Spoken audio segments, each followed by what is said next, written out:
jovempan.com.br. Reinaldo Azevedo, Patrick Santos, Vitor La Regina e toda a equipe de jornalismo da Jovem Pan comentam agora os principais fatos do Brasil e do mundo. Está no ar, os Pingos nos Is. Começando para todo o Brasil, mais uma edição de Os Pingos nos Is. A partir de agora, informação, os principais assuntos do dia e a melhor análise. Os Pingos nos Is já está aí no seu rádio. Opinião. Hora de colocar os Pingos nos Is. Meu filho, botar os Pingos nos Is. Boa noite, Patrick Santos. Boa noite, Vitor La Regina. Boa noite. 1º de julho. Julho é mês que as pessoas tiram umas fériasinhas, tá? Ó, vocês se preparam aí. Vai gravando os Pingos pra ouvir no período de abstinência. Isso. Nas 2 últimas semanas nós vamos tirar uns dias de descanso aí. E a gente tira sempre um pouquinho em julho, um pouquinho ali, dezembro, janeiro. Porque nós também somos filhos de Deus. Ainda que não a melhor parte de Deus, né? Deus fez coisa melhor que a gente, vai, pelo amor de Deus. Não é possível que a gente seja o auge da criação, né? A gente, eu digo não ser humano, nós três aqui. Ah, tá. Não. Entendi. O ser humano é. O ser humano é o auge da criação. É. Deus, quando criou o Homo sapiens e a mulher sapiens, tem gente que fala que foi a partir de uma bola de folha de bananeira. Mas não foi, tá? Deus foi lá e fez assim, tchan! E... Essa altura a esquerda fala, Reinaldo é criacionista também. Vamos pegar no pé de outro. Fica enchendo meu saco só porque a gente faz o programa de rádio mais ouvido do país, tem o blog mais lido do país, tem aí esse povo que não é o mais alguma coisa, fica com invejinha. Né, Reginaldo? Eu vou atacar de popozuda logo de cara hoje. Eu tô animado, vai. Tá com invejinha? Ó, sabe o que eu falo pra vocês? Isso aí, ó, que eu falo pra vocês. Beijo no ombro pro recalque passa hoje. Já viu que eu tô animado. Ó. Tá. Reginaldo, eu vim agora. Sabe quantas bicicletas eu encontrei na ciclofaixa, na ciclopista Paulista? Nenhuma. Agora não tinha nenhuma, né? Aliás, o ouvinte, antes de eu fazer meu editorial, você sabe, meu querido ouvinte, o que é um fetiche? Fetiche é a palavra francesa para feitiço. E dá, por exemplo, a palavra fetichismo, né? Que também é digamos, um comportamento sexual. Geralmente as pessoas associam comportamento sexual, mas o fetichismo não existe só como... Então, assim, o sujeito gosta muito de pé. Ele vê um pé de mulher, ele fica louco. Gosta de pé, Patrick? Eu não. Não. De pé, mas não precisa ser perneta também. Não. Então tá. Você entendeu? Entendi. Assim, não tem fetiche. Não O cara gosta muito de pé, de mão, de não sei o quê. Peças de roupa. Isso é fetichismo. Um feiticismo, quer dizer, o cara se deixa enfeitiçar por aquilo. E a partir daí, aquilo passa a comandar as suas escolhas. Então, existe o fetichismo leve, né? O cara gosta da mulher com lingerie vermelha, ou a mulher gosta do cara de terno e gravata, como está aqui o menino Vitor La Regina. Opa! Muito bem. Um fetichismo leve. Agora, se só consegue namorar com a mulher se ela tiver de lingerie vermelha, ou se ela só consegue pegar o cara se ele tiver... Aí já não é fetichismo leve, é um fetichismo mais pesado. E pode chegar até a paralisia. Paralisia que eu digo pode chegar a comprometer a vida da pessoa. Um fetichista doente, ele realmente passa a ter problemas sérios, né? Porque ele só consegue executar determinadas tarefas, ou fazer determinadas coisas, ou pensar determinadas coisas, uma vez cumprida, uma vez que esteja ali presente o objeto do seu culto. E isso aconteceu na Prefeitura de São Paulo. A ciclofaixa, a ciclovia, não é mais uma escolha administrativa. É um fetiche. É um feitiço. De sorte que o prefeito não consegue pensar em mais nada. E a segunda etapa dessa história é agora esse negócio da Paulista, de fechar a Paulista no domingo. como se fosse coisa da comunidade. Alguém pensou nos pobres que andam de ônibus? Ou a cidade agora é propriedade privada de meia dúzia de descolados?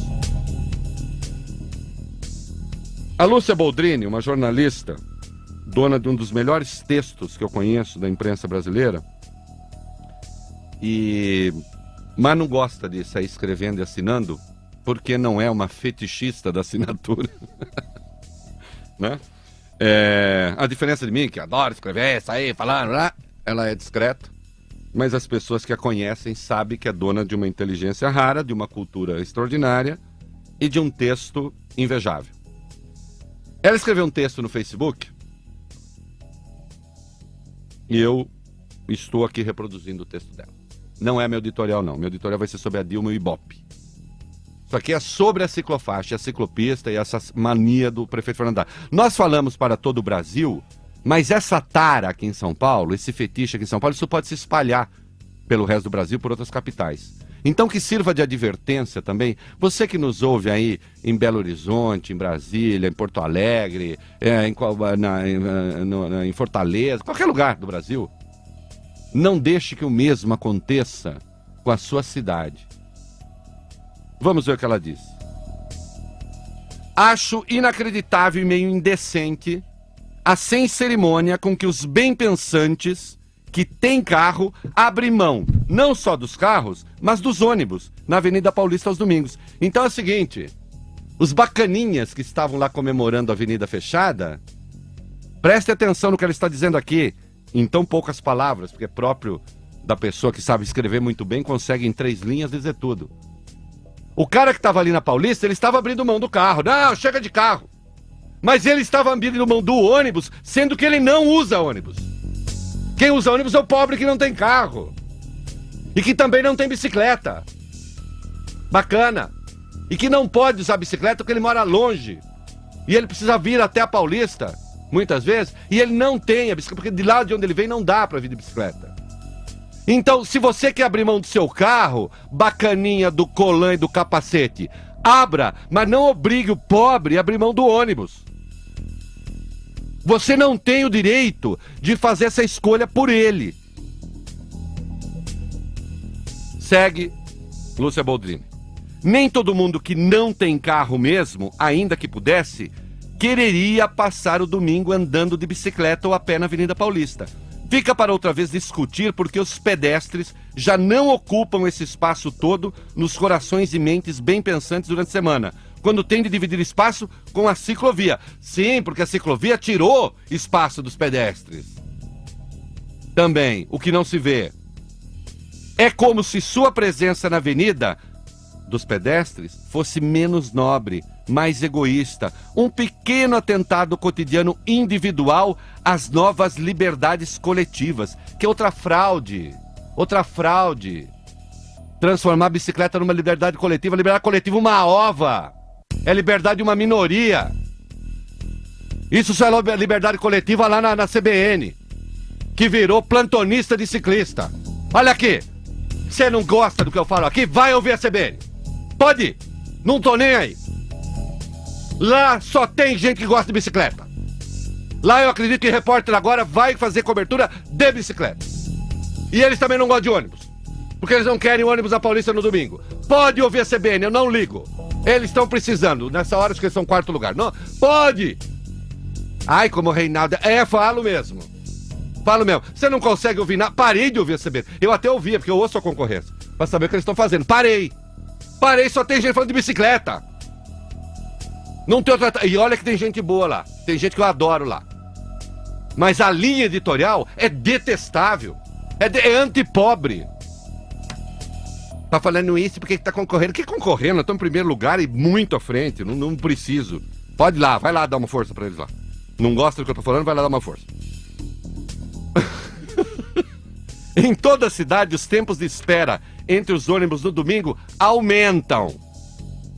Como aumentam? Dobram. Um grande número de linhas da cidade nem mesmo circula.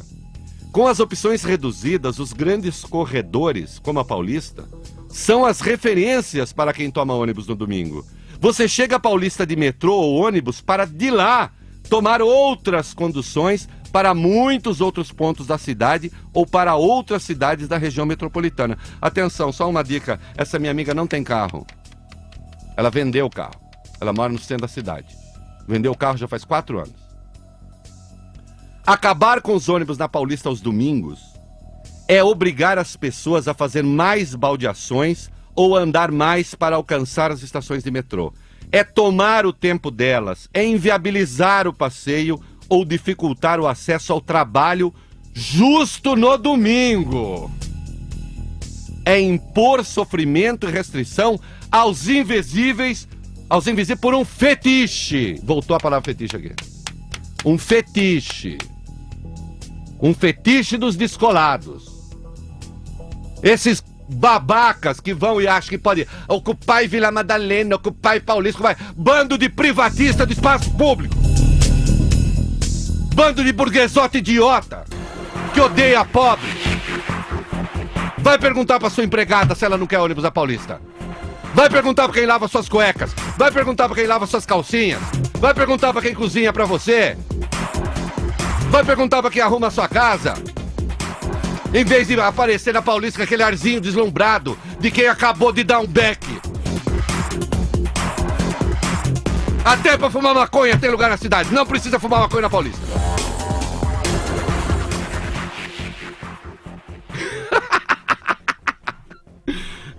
Repetindo. Só que não tá no texto da minha amiga não, isso fui eu. Quando fica meio ensandecido sou eu. Quando fica calmo é ela. Repetindo, a Paulista não é um fim em si mesma. Que fetiche é esse com a Paulista? Como assim tomar a Paulista? Tomar de quem? Agora essa pergunta é dela. Quem vai tomar de quem? Quando foi que ela virou a Stalingrado? Aqui tem uma referência super culta do Thomas Pikettyismo, o Piketty, que é esse vagabundo que está falando mal do capitalismo. Agora, desde quando? Vamos tomar de quem, meu filho? Do pobre? Do preto? Do pobre preto? Da sua empregada? Por que Paulista, de repente, não pode mais ter carro, ônibus e ciclistas aos domingos? Não entendo. Não entendo, me abismo. Eu podia estar matando, eu podia estar roubando, mas estou aqui pedindo. Deixem os ônibus em paz. Não vão abrindo mão de coisas que não lhes pertencem. O prefeito e esses bacanas idiotas estão abrindo mão de coisas que não lhes pertencem ao povo. Abra mão do que é seu. Não abra mão do que é do outro. Você não quer usar o carro, não use. Mas não tente impedir pobre de usar ônibus.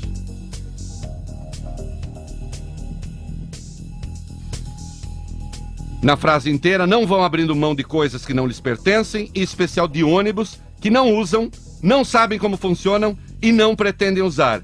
Não achincalhem o direito de ir e vir. Quando foi que isso deixou de ser importante? Hein, prefeito Fernando Haddad? Hashtag pronto, Lúcia falou.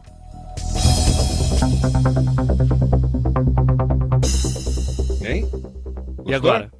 Agora é editorial? Vitor tá aqui com o olho estalado, falando, onde foi que me meteram aqui? Não, mas é bacana, é animadão. Legal. Ó. Não é? E o editorial hoje é curto porque eu ia ler. Aí eu fiz o editorial curtinho. Senão que... Sabe do que eu fiz?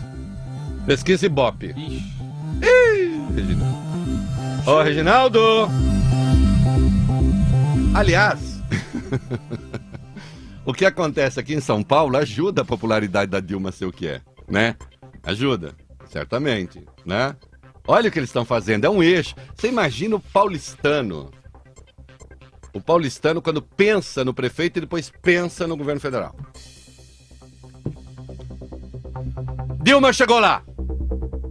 Segundo pesquisa CNI-Ibope, com levantamento realizado entre os dias 18 e 21 de junho, o governo é considerado bom ou ótimo, Reginaldo, por apenas 9% dos brasileiros. Finalmente, um grande instituto, Reginaldo, está dando um dígito. Se esperava esse um dígito faz tempo. Aí tem um instituto dando 9. Era 10, 2 dígitos. Agora é um dígito, 9. Nada menos, Reginaldo, De 68%, o consideram, o governo, ruim ou péssimo. Dizem ser regular 21%. Só 20% dos que responderam à pesquisa acreditam na presidente, Patrick. Não acreditam, espantosos 78%. É o pior resultado colhido por um chefe do executivo em 29 anos. Pior que Sarney, pior que Collor. Isso quer dizer o seguinte, querido, se tiver 10 pessoas, 7,8 não confiam na presidente Dilma. O Reinaldo, que é 0,8 pessoa? É um petista arrependido. Dilma, segundo o levantamento do Ibope, é mais impopular que Sarney e Fernando Collor. Aconselha-se a presidente que não vá jantar em algum restaurante de São Paulo. Acho que não deve. Eu já disse que eu não aprovo aqui esse negócio de tal. Agora também não dá pra chegar lá e proibir as pessoas, né? Então acho assim, não é bom a Dilma entrar no restaurante, não é bom. Eu disse São Paulo, Reginaldo, calma. A situação é dramática em qualquer lugar. Eu entrei lá no site do Ibope, fui ver detalhes, né? Sou chato. No Nordeste, antes um bastião do PT, nada menos de 76% desaprovam o governo, contra apenas 21% que o aprovam. No Sudeste, esses números são respectivamente 87% e 11%. 87% de desaprovação e 11% de aprovação. Os piores para petista. No Sul, a desaprovação é de 82% a 14%, que aprovam, e no Norte e Centro-Oeste, de 80% a 17%. Então, essa história de que isso é só coisa de coxinha de São Paulo, não, também é de acarajé, né? Também é de bobó, também é de todo mundo. Não é só de coxinha, não. De São Paulo. De todas as culinárias. Vatapá, Caruaru, Munguzá. É a culinária nacional toda, Reginaldo. A rejeição a Dilma também não distingue faixas de renda. Essa história é só rico protesta. 16 de agosto vai ter protesto. Só rico protesta. Só rico? Na verdade, Reginaldo, os mais endinheirados são até menos severos com a Dilma. Dizem que o governo é ruim ou péssimo 64% dos que recebem mais de 5 salários mínimos. Esse índice chega a 70% entre os que ganham até um mínimo. Então quem ganha até um mínimo está sendo mais severo com a Dilma do que quem ganha mais de 5. É coisa de rico? Não! E fica em 69% na faixa de 1 a 5 mínimos. Assim, quando os petistas dizem que só coxinhas ricos estão com o governo, contra o governo, afirmação escancaradamente mentirosa. O estelionato pesa no resultado desastroso. Quando a população é indagada se o segundo governo Dilma é melhor ou pior do que o primeiro, atenção, Reginaldo, dizem ser pior 76% dos que recebem até um mínimo e 82% dos que estão acima de 5. Nas outras faixas, 83%. Também não há mais distinção de escolaridade. Acham o governo ruim ou péssimo 57% de quem estudou até a 4ª série. 60% até a 8ª série. E 65% dos que têm ensino médio, 58% das pessoas com ensino universitário. Para concluir, Reginaldo, sempre se falou que o Brasil era um país dividido por diferenças brutais.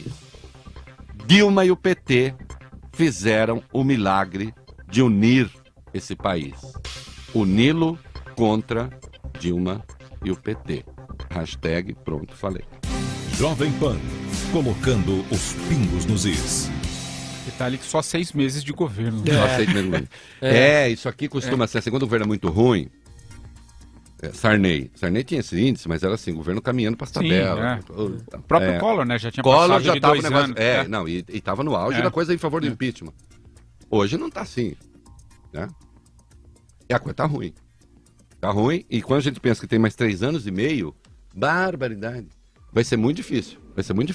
E o governo continua a fazer bobagem. Continuando, vamos falar daqui a pouco. Que negócio de, ganhou a maioridade penal, ganhamos. Foi ganhar aquilo? Será que foi ganhar? Será que a população gostou da ação do governo? Né? Eu nunca vi um governo tão desastrado, tão ruim. na verdade. E com resultados ruins também. E escolhas mal feitas. O PT perdeu o pulso do país, né? E aquela história de que gostava de pobre, a cidade de São Paulo fala por si. Um prefeito do PT que quer banir ônibus da Paulista, quer tirar pobre da Avenida Paulista para deixar lá para a turma dos bacanas. É isso que ele quer. Para quem a gente faz essa bagaça aqui, né? Para o ouvinte, você que é um sujeito smart, tem um smartphone, você entra lá na Play Store, na Apple Store, entra nos Pingos nos Is. Baixa o Viber. Baixa o Viber. Isso. Ah, tem que baixar o Viber Isso, primeiro. isso. É. Não, eu tô te ajudando. Não, eu não posso te ajudar. Faz bem, pode. Baixa o Viber e aí digita 567070. e para mandar mensagem de voz. Use o teclado. Não, o microfone. Peguei. Peguei. Começar a tirar Ontem tava esperto. Hoje Para usar o teclado, para mandar mensagem de voz. Use o microfone. Isso. E de texto? O teclado. Isso. E para telefonar? Não telefone. Não, pra telefone. gente. Não aperta o telefone. Por favor. Por favor. Aí você entra lá e manda mensagem. Tem mensagem? 567070. Ah, é o telefone. 567070. Muito bem, tá certo. Vai lá, Reginaldo. Boa noite, pessoal dos Pingos nos Is. Sempre ouvi a Jovem Pan no período da manhã, mas depois do início desse programa, da reformulação da Jovem Pan, parabéns ao Tuta também, agora eu não desligo o rádio também às 18 horas, 18 às 19 é Pingos nos Is na cabeça, parabéns. É Caio de São José do Rio Preto. Ô, Caio, obrigado. Tá aí, ó. Ganhamos, né, Reginaldo? É, isso aí. E eu que gosto de bicicleta e gosto de tirar o ônibus da Paulista. Já sabe o caminho qualquer. Pensa que eu tenho receio desse negócio? E se eu for no meu blog também? Ah, não gosta do seu blog, você vai ler outro, porra. Não me enche o saco. Não gosta do meu blog, fica aqui torrando minha paciência? Hein? Eu agora vou... Eu não ouço coisa que eu não gosto, eu não leio coisa que eu... Pra quê? Né? Às vezes eu não concordo do cara, mas aí é diferente. Não concordo, mas aprendo. Né? Agora não gosta? Não gosta, vai fazer outra coisa, pô. E aí? Meninos, essa gargalhada que o Reginaldo arranjou é fantástica. Tô me esborrachando de rir aqui. Olha, amo esse programa. Parabéns para vocês. Elze Deli Beltrán e de Guaratuba, Paraná.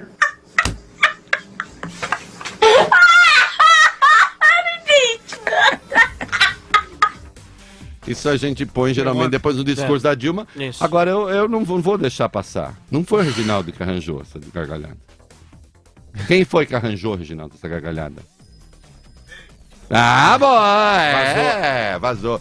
Quem fui eu que arrumei essa gargalhada. Tudo é Reginaldo agora. Tudo é Reginaldo. Vai lá, Regi, mais um? Essa Dilma tá danada, hein, Reinaldo? Milena Rodovalho, de Goiânia. Adoro o programa. Quem me apresentou foi meu namorado, Júnior. Um beijo pra vocês e pra todo mundo aí da equipe dos Pingos nos Is. Eu tô saudando a mandioca. Eu tô saudando a mandioca. Nós estamos comungando a mandioca com o milho. Nós estamos comungando a mandioca com o milho. E certamente nós teremos uma série de outros produtos que foram essenciais para o desenvolvimento de toda a civilização humana. Eu tô saudando a mandioca. Genial, sensacional. Isso daí fizeram essa adaptação a partir do discurso dela. O canal do YouTube Timbu Fan. Timbu Fan. E eles costumam fazer isso e acabam botando melodia na música. E a presidente ajudou, né? Pensa, isso aí a presidente ajudou. A letra é muito boa. A letra é muito boa. É a lírica da mandioca. A lírica da mandioca. Fazem animações. Tem animação e tal. De eu tô saudando a mandioca. Vai lá, presidente, segue. Foram essenciais para o desenvolvimento de toda a civilização humana. Eu tô saudando a mandioca. No 13º ano do PT, sobrou pra gente o quê? Saudar a mandioca. E o povo já tem uma avaliação do governo Dilma. Tem uma avaliação do governo Dilma que um rapaz faz, que é muito preciso. Ele diz que antes era melhor, pior, e ele faz uma avaliação que a Dilma deve ter entendido direitinho o que ele quis dizer. O que ele disse mesmo do governo Dilma, Reginaldo? Mudar para melhor, com certeza, que a gente ia mudar melhor, já tava bom. Diz que ia mudar para melhor, não tava muito bom, tava meio ruim também, tava ruim. Agora parece que piorou. Como é que é? De novo, eu não entendi. Como é que é? Mudar para melhor, com certeza, que a gente ia mudar melhor, já tava bom. Diz que ia mudar para melhor, não tava muito bom, tava meio ruim também, tava ruim. Agora parece que piorou. Vamos chamar esse moço aqui pro programa. Isso aí vai ser um belíssimo convidado aqui. Sensacional, né? É sensacional, é sensacional. E finalmente a presidente ontem fez uma avaliação, a Argentina despachou, o Paraguai nos humilha, vai a Argentina e dá um arregaço no Paraguai de 6-1. Só que a presidente discordou do resultado, ela disse que não, ela viu o jogo. Ela discordou do resultado e ela mandou uma mensagem pra gente pelo Viber falando sobre o 6-1 de ontem. Reginaldo, vai. Não acho que quem ganhar ou quem perder, nem quem ganhar nem perder, vai ganhar ou perder. Vai todo mundo perder.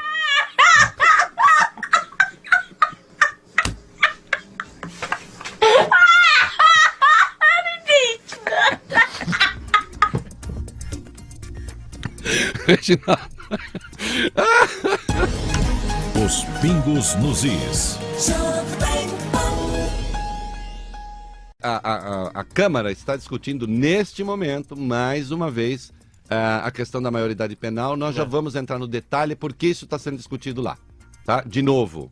Mas não foi derrotado ontem? Vamos fazer uma retrospectiva. Eu escrevi hoje a respeito no blog e agora aqui nós vamos explicar direitinho como funciona e o Patrick vai começar agora. Vamos lá, Reinaldo, faltaram apenas 5 votos para que a Câmara dos Deputados aprovasse nesta terça, em primeira votação, a PEC, que reduz a maioridade penal para 16 anos para crimes como estupro, latrocínio, homicídios qualificado, lesão corporal grave ou seguida de morte e roubo com agravante. O texto obteve 303 votos a favor e 184 contra 3 abstenções. Uma proposta de emenda constitucional precisa de pelo menos 60% dos votos em 2 escrutínios em cada casa. 308 deputados e 49 senadores. O texto votado ontem e relatado pelo deputado Laerte Bessa, do PR do Distrito Federal, não era a emenda original, mas aquele fruto de um acordo feito na comissão especial. Então, queridos, é o seguinte, o governo ontem saudou a vitória. Mas atenção. A vitória é a mandioca. A vitória é a mandioca. 303 deputados votaram pela redução da maioridade. E só 184 votaram contra. É que precisa de 308 votos. Então faltaram 5 votos. Então esse é o tipo de vitória que não é vitória, é derrota. E pode ser muito maior. Mas nós vamos, no curso, tem várias notas a respeito aqui, nós vamos tratando. Vai lá, Vitor. E na reta final, Reinaldo, o governo fez uma enorme pressão sobre alguns partidos da base e conseguiu virar alguns votos. Também 5 tucanos ajudaram o Planalto a obter a sua vitória de pirro, né? Posicionaram-se contra a emenda e a orientação do partido os deputados tucanos Max Filho, Mara Gabrilli, de São Paulo, João Paulo Papa, de São Paulo, Eduardo Barbosa, de Minas Gerais e Betinho Gomes, do Pernambuco. Agora, será que o governo estava tão preocupado assim com os adolescentes, Reinaldo? Preocupado com o adolescente e uma ova. Aliás, esses 5 tucanos aqui, tenham paciência, né? Deram vitória para o governo. Mas vai lá. Votando contra a orientação do partido, né? O PSDB, a orientação do PSDB. Aliás, esse texto que estava sendo votado ontem, a rigor, era mais um texto do PSDB, que ele foi costurado com o PSDB. Vai lá, Patrick. Vamos lá, ainda no assunto, Reinaldo, o presidente da Câmara, Eduardo Cunha, e seus aliados apresentarão um novo texto que limita ainda mais a redução da maioridade penal. Pela proposta, ficam de fora da redução crimes como tráfico, roubo com causa de aumento de pena e terrorismo. A proposta deve ser votada ainda nesta quarta-feira. A emenda aglutinativa, ou seja, uma nova proposta de redução da proposta de emenda à Constituição, é assinada pelos líderes do PSD, Rogério Rosso, do PSC, André Moura, e pelo PHS, Marcelo Aro. Olha, deixa eu explicar direitinho o que aconteceu. Havia o texto original, que reduz a maioridade penal para qualquer crime. Acabou. De 18 para 16, fim de papo, não importa o crime. Tá? Muito bem. Negociou-se com o PSDB uma alteração desse texto. Então, em vez de ser para qualquer crime, para crimes hediondos, para roubo qualificado, para, enfim, os crimes graves ali, aí sim, então se reduz a maioridade penal. Isto não passou. pelo regimento interno da Câmara, portanto não há manobra nenhuma, é absolutamente legítimo, legal, transparente. O texto original tem de ser votado. Ele tem de ser votado. Mas não precisa ser o texto original, pode ser uma emenda aglutinativa. Isto é, outros deputados fazem propostas e você vota e agrega o texto original e altera o texto original. Portanto, não se está votando duas vezes. A esquerda está lá agora gritando, vociferando, como sempre, né? Eu sempre digo que ela é uma fraude intelectual e também uma fraude moral. É uma fraude intelectual porque costuma trabalhar com dados falsos. E é uma fraude moral porque se a realidade não está de acordo com aquilo que ela quer, então dane-se a realidade, né? Então, atenção, não está havendo dupla votação coisa nenhuma. É mentira. Eles já fizeram essa acusação no financiamento de campanha e agora estão fazendo de novo. É uma obrigação do Eduardo Cunha pôr para votar o texto original. E o texto original pode sim ser objeto de uma emenda aglutinativa. Então, para de mentira. Para de mentira. Neste novo texto, provavelmente o tráfico de droga, mas isso não está muito claro também, mas provavelmente o tráfico de droga e o roubo qualificado sem morte, não latrocínio, portanto, aí não seria a causa de redução da maioridade. Nos outros, sim. Crimes hediondos, sim. Estupro, sim. Morte, sim, etc. Terrorismo. Terrorismo. Isto precisa ser votado. Isso precisa ser aprovado. É uma questão de bom senso, né? O governo está mentindo. Aliás, a quantidade de mentiras que se conta é uma coisa brutal. Eu ontem ia comentar aqui, acabei esquecendo, todos os absurdos que o Zé Eduardo Cardoso falou a respeito disso. Assim, é uma penca deles. Primeiro, vocês lembram que ele entrou nesse debate dizendo que a maioridade penal era a cláusula pétrea. Mentira. Nunca foi cláusula pétrea. Nós falamos aqui, a cláusula pétrea está no artigo 60 da Constituição, a maioridade penal está no artigo 228. Aí lá atrás ele tinha dito que menos de 1% dos crimes eram praticados por adolescentes. Mentira também, porque esses dados não existem e os que existem provam que não. Aí ontem ele disse que se essa lei for aprovada ia mandar 40 mil menores para o sistema prisional. Ora, então era mentira que era um número reduzido e um número ínfimo de menores? Não é? Aí ele foi adiante, Reginaldo. Ele foi adiante ontem e disse que se houvesse a redução da maioridade penal, os adolescentes com 16 anos poderiam dirigir. É mentira. É mentira. A lei que regula isso é a 9.503, que é o Código de Trânsito. Teria que ser objeto de outra deliberação. É uma mentira essa contada pelo ministro. Aí ele disse também que a proibição da venda de álcool teria de ser suspensa para menores de 16. Também é mentira, porque isso é o artigo 243 do Estatuto da Criança e do Adolescente, que também teria de ser objeto de deliberação e de votação. Não é nada automático. E, finalmente, o absurdo dos absurdos falou que se houvesse essa mudança, haveria uma redução da gravidade dos crimes de estupro contra menores. O artigo 217-A do Código Penal diz que é estupro presumido relação sexual, qualquer uma, mesmo consensual, com menores de 14 anos. 14 anos. Não existe relação sexual consensual com menores de 14 anos. Todas elas são estupro presumido, se o sujeito for maior. Ok? Então acabou. Ah, não. A menina ou o menino topou. Não interessa. E não importa o sexo também. Pode ser com moleque. Tá? E o que tem a ver com a redução da maioridade penal para 16, ministro? Existe a lei que cuida dos chamados crimes de natureza sexual. Alguns crimes são agravados quando praticados com menores de 18 anos. Assédio, por exemplo. Com menores de 18 anos. Mas isso também não mudaria. Porque, insisto, isso é outra lei. Então a quantidade de mentiras ditas ontem é uma coisa estúpida. Por que é que um governo precisa mentir para provar aquilo que quer? Para quê? Vamos dar sequência, Vitor. Reinaldo, um grupo suprapartidário de deputados contrários à redução da maioridade penal agora preparou um mandado de segurança que será apresentado no Supremo Tribunal Federal para pedir a anulação de novas votações sobre o tema no plenário da Câmara. O deputado Everton Rocha, do PDT do Maranhão, havia elaborado um mandado de segurança contra a medida de Cunha e decidiu unificar a ofensiva no Supremo com outros partidos que também decidiram tomar essa mesma iniciativa. Vai dar com os jumentos na água. Não vai acontecer nada. Não vai acontecer nada porque o Supremo não vai se meter como não se meteu da outra vez. O Supremo, eles recorreram ao Supremo porque disseram que votaram pela segunda vez a doação privada de campanha, lembra disso? Isso. O Supremo falou, isso não é problema meu, é problema interno do Congresso. Só faltava agora o Supremo dizer o que o Congresso pode votar ou não pode votar. Essa aí sim, judicialização pernóstica da política. E tem uma coisa, hein? O governo ontem estava, se lixando para adolescente. Era conversa mole. O que eles queriam era derrotar o Cunha.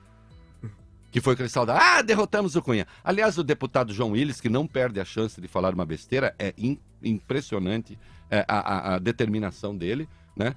No Facebook me contaram que ele não vi, mas me contaram que ele está lá dizendo: derrotamos a bancada da bala, do boi, da não sei o que lá, o baixo clero. Fica parecendo que João Willis agora é alto clero. O que é João Willis agora? É bispo?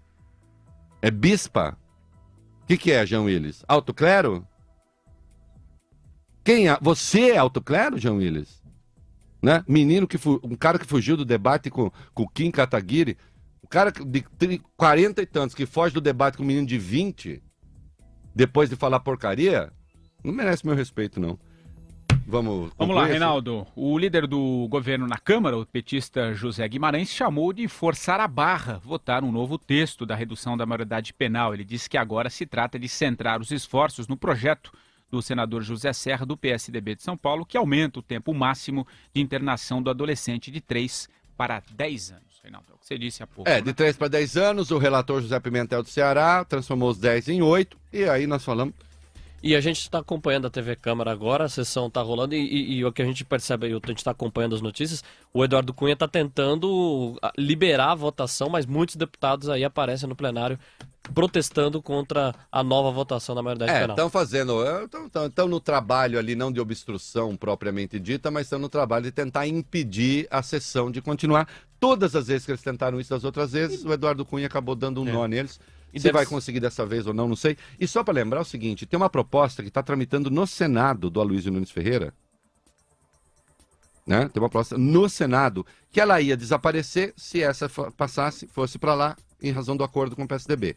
Não passando a da Câmara, lá, né? Permanece a do Aloysio, que reduz a maioridade penal de 18 para 16 anos em caso de crimes hediondos, desde que ouvidos Ministério Público e o juiz da infância e da adolescência, tá certo? Então essa história está longe de acabar ainda, né? E finalmente, essa história, o governo insiste, o Zé Guimarães hoje disse que, voltou com a coisa que os países desenvolvidos do mundo tomaram essa medida, mas não deu certo. Por que eles não citam o país? Esse país não existe, é mentira. Outra mentira. Tem a dó. Ontem o governo saudou o negócio da maioridade e tal, mas tomou uma das maiores derrotas do governo Dilma até agora. Vamos lá. Na outra casa, né, Reinaldo? Isso. Após o ex-presidente Lula bancar o articulador político do governo Dilma lá em Brasília, e no mesmo dia em que o Baba Lorixá de Banana tomou café da manhã com Renan Calheiros, presidente do Senado e outros nomes do PMDB, o Planalto sofreu nesta terça uma derrota na casa e das grandes. O Senado aprovou um projeto que dá aos servidores do Judiciário um reajuste entre 53% e 78% em 6 parcelas entre julho deste ano e dezembro de 2017. Essa decisão eleva os gastos públicos em 25 bilhões e 700 milhões de reais. E é bom lembrar, Reinaldo, que o salário médio dos funcionários do Judiciário já é o mais alto entre os 3 poderes. Essa elevação em 4 anos, agora é um troço brutal, é um absurdo total. Mas estão dizendo que os funcionários do Judiciário estavam sem reajuste. Não, eles tiveram reajuste, não tiveram ganho real. Agora, eles já têm o salário médio maior dos servidores. Um aumento dessa proporção... E aí a gente se dá conta, então, da desarticulação brutal, absurda do governo. Né? Porque é claro que isso não poderia passar. A oposição votar a favor é uma coisa, a oposição pode votar, não é obrigação dela governar. Agora não. A base aliada votou, 62 senadores restaram para votar e os 62 votaram pelo reajuste. Inclusive 3 petistas, o Paulo Paim, o Lidberg Farias de sempre e a Fátima Bezerra do Rio Grande do Norte. Inclusive os petistas. Aí eu li um texto aí, porque o PSDB agora aprova tudo. Bom, queria que o PSDB votasse contra para ter petista votando a favor e PMDBista votando a favor. E não é só. E agora vai entrar também... tá aqui o negócio do Ministério Público? Tá aqui o negócio. Vamos pular pro 3, o Patrick, depois a gente volta pro 2. Exatamente, Reinaldo. Depois de o Senado ter aprovado esse reajuste para funcionários do Poder Judiciário, a Casa pretende votar mais um aumento para o funcionalismo. Desta vez para a turma do Ministério Público e do Conselho Nacional do Ministério Público, em uma proposta muito similar à do Judiciário. Para o presidente do Senado, Renan Calheiros, se não houver o acordo entre governo e categoria, os congressistas vão analisar a matéria. Eu separei o trecho do que ele disse, abre aspas. Se não houver negociação, o parlamento não tem outra coisa a fazer senão apreciar o projeto. Ele não vai sair da pauta novamente por deliberação do presidente do Senado. Você imagina, se o Senado não quis comprar briga com a Justiça, vai comprar briga com o Ministério Público? Sendo que qualquer procurador pode a qualquer momento pegar e oferecer uma denúncia contra um deputado? Hein, Reginaldo? E aí, coitado do deputado, né? Culpado, inocente, até ele provar que, né? Apresentar denúncia já vira título de jornal. E aí ele vira um outro lado. Dá outro lado aí, meu filho. Né? E acabou. Não vão comprar briga com Justiça, não vão comprar briga com o Ministério Público, né? E isso, convenha, também não é muito bonito. Reinaldo, e de São Francisco, na Califórnia, onde integra a comitiva da presidente Dilma Rousseff em viagem aos Estados Unidos, o ministro do Planejamento, Nelson Barbosa, disse considerar o aumento do judiciário aprovado pelo Congresso incompatível com o ajuste fiscal e injusto socialmente. Por isso, segundo ele, abre aspas, não resta outra alternativa ao governo a não ser vetar o projeto. Ainda sobre Barbosa, o jornal o Globo informa que o ministro do Planejamento negocia com reajuste igual para todos os servidores, executivo, legislativo e judiciário, de 21,3%, dividindo em parcelas de 5,5% em 2016, 5% em 2017, 4,75% em 2018 e 4,5% em 2019. Aí, razoável, uma reposição de inflação esperada, eventualmente, a inflação um pouco maior, tenta se negociar. Agora, até 70 e tantos por cento de reajuste, isso é uma piada. Isso é uma piada. Evidente que é uma piada, evidente que não poder passar num momento como esse. Entendeu? Só nesse ano o impacto seria de quase 2 bilhões. Tenha santa paciência. E aí se passar do Ministério Público, então, outro tanto. Vamos parar com isso. Vamos parar com isso agora. Tem que ter governo. O problema é que não tem. E essa derrota chama-se Luiz Inácio Lula da Silva. Que se registre isso. A imprensa comeu mosca, menos o blog do Reinaldo Azevedo. Comeu mosca nessa história. O Lula não foi lá negociar anteontem com a bancada do PT no Senado? Foi. Não foi lá negociar com o PMDB do Senado? Foi. No dia em que ele tomou café da manhã com Renan Calheiros e a cúpula do PMDB no Senado, o que o PMDB fez no Senado? Entuchou o aumento do judiciário, goela abaixo do governo. Isso é que é articulação política, não, Lula? Ô, Lula, eu tenho dito, Lula, que você tá como aquele filme, Lula, Walking Dead, Lula. Então, só pra você não se esquecer, Lula, na passagem que a gente tá indo pro comercial, né? Os zumbis, lembra, Lula, os zumbis? Walking Dead, mortos que andam, mortos que caminham. Quem é morto que caminha? O zumbi. Volta lá pro seu lugar, zumbi.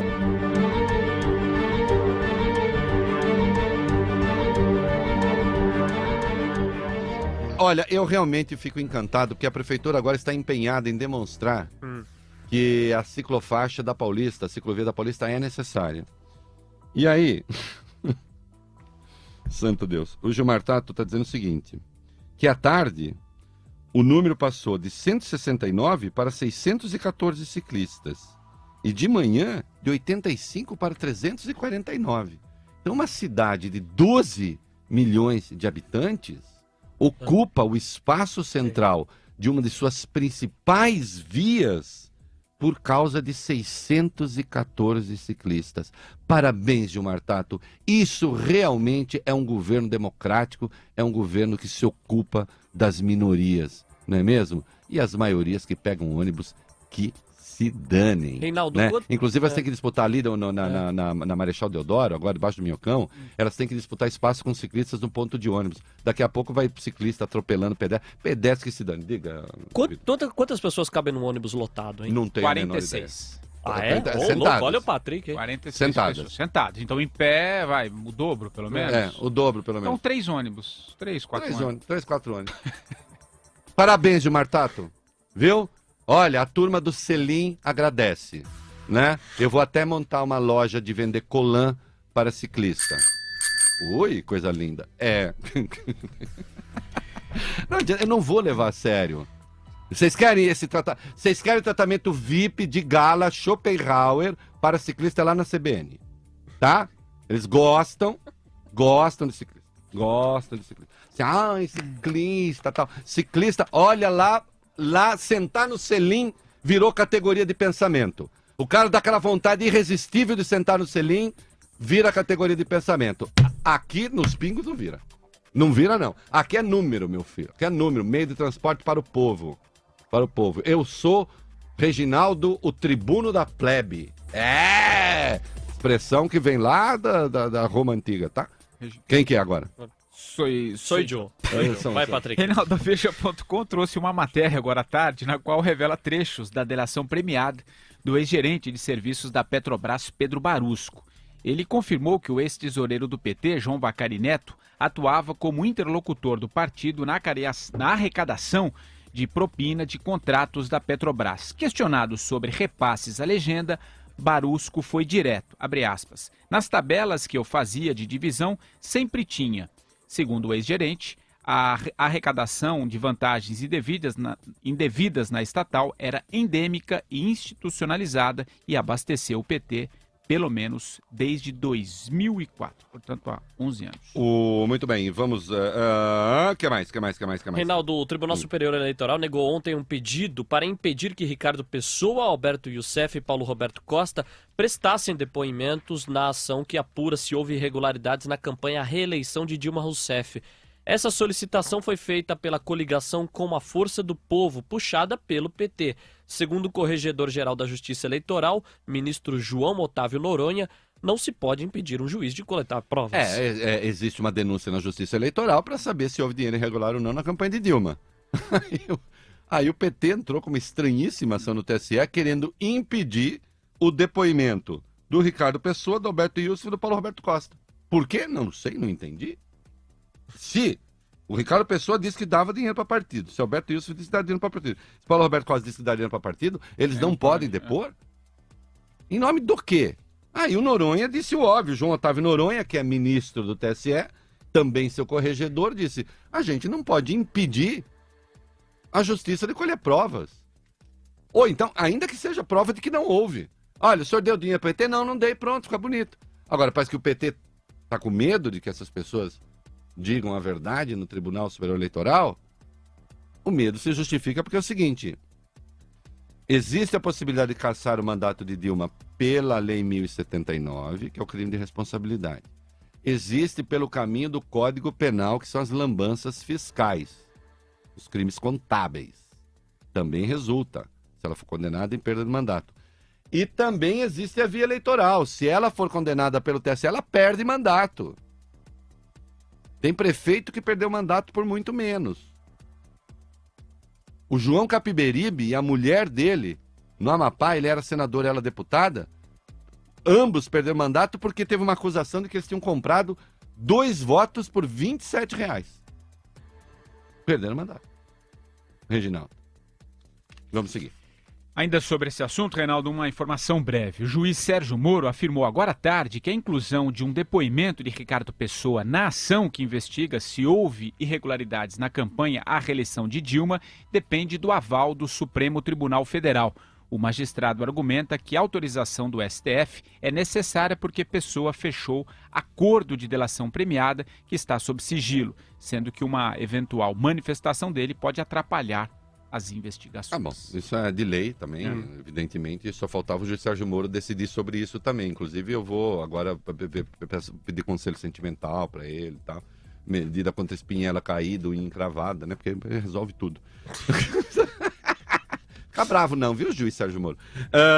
Mas, adiante. Bora, Reinaldo, o lobista Milton Pascovitch relatou a investigadores da Operação Lava Jato que intermediou o pagamento de propina ao PT e ao ex-ministro José Dirceu para garantir contratos da empreiteira Engevix com a Petrobras.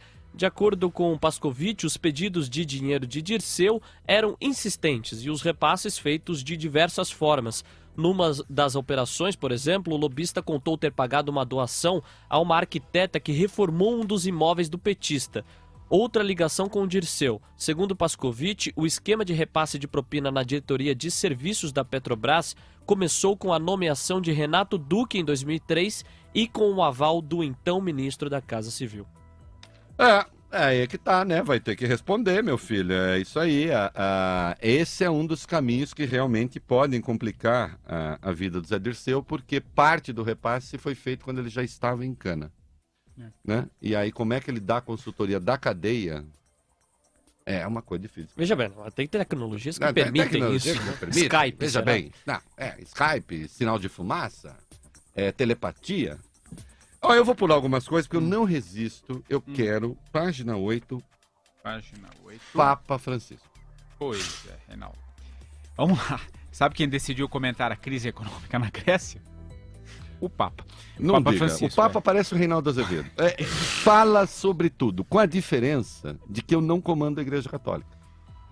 Viu, Reginaldo? Então eu posso opinar sobre o furacão, não mando na Igreja Católica. Mas vai, continua. Então, o porta-voz do Vaticano, Federico Lombardi, disse nesta quarta que as notícias sobre país, a Grécia no caso, são alarmantes e que o Papa está preocupado com as famílias gregas afetadas por essa crise social e humana. No comunicado, Francisco chama a atenção das autoridades para o caso e afirma que a dignidade da pessoa humana deve permanecer no centro de qualquer debate político e técnico. Então tá, né? Mas com calote ou sem calote? Eu acho muito impressionante, porque se há coisa de que a igreja não entende, é de capitalismo. Se há coisa que a igreja não entende, é de economia. O Banco do Vaticano se meteu com a máfia, foi à falência, teve suicídio, foi um horror, né? O Papa, olha, com todo respeito, se o Papa se dedicasse mais aos assuntos espirituais, aos assuntos da Igreja Católica, eu ia ficar muito feliz, Reginaldo. Né? Agora, é um excesso de participação. Chega, acabou, até amanhã, até quarta, até quinta, até sempre. Não vai, Dilma. Tchau. Ou quem perder, nem quem ganhar, nem perder, vai ganhar ou perder. Vai todo mundo perder.